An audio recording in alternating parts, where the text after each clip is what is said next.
waa mahadsan tahay runtii caawa inaan idinla qaato waqti badan oo aad dhageysto macluumaadka halkan aad dhaafsanaysaan aad iyo aad baan ugu faraxsanahay qof walba riboorkiisa iyo waxa khuseeya haday tahay wacyigelin haday tahay arrimaha diinta iyo haday tahay ganacsatada iyo amniga iyo guud ahaan wixii aaraah aad isku geenaysaan si aan ugala baxno sidii cudurkan aan uga adkaan lahayn ama aan ummadda runtaan uga hortagi lahayn suusan ummadda oo safmarkaa uusan u dhibaateynin cudurkan waa musiibo laakiin wuxuuna baray in qaybaheena kala duwan ee bulshada ay qayb ka ahaato xal u raadinta ka hortagga iyo badbaadada shacabkeena aad iyo aad ayaan runtii kaga mahadcelinayaa maxaa yeelay waxaan isleeyahay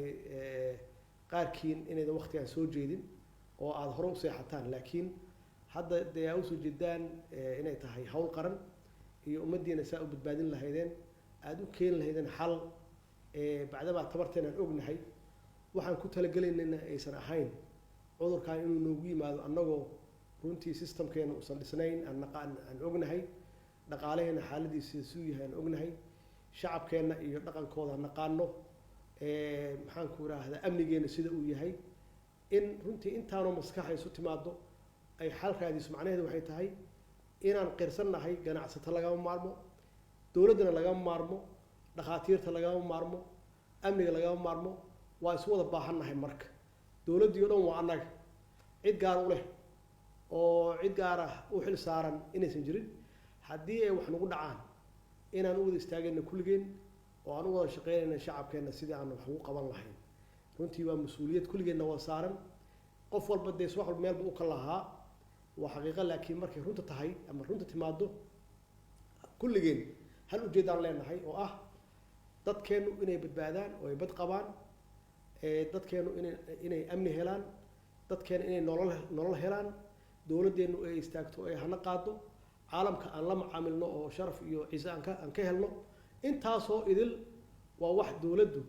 ay ka shaqeynayso dowladdiina dee waa annagu idinkoo halkan fadhiya weeye kulligiin matalaya qeybaha kala duwan ee bulshada idinkuna dee qeybtiina haysataan oo qeybtiina qabanaysaan oo wixii karaankeena ah ayaad qabanaysaan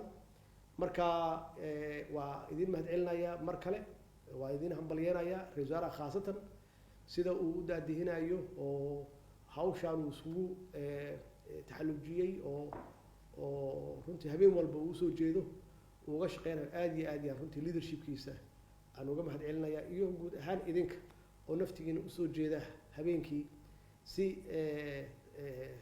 dadkeenu ay badbaadaan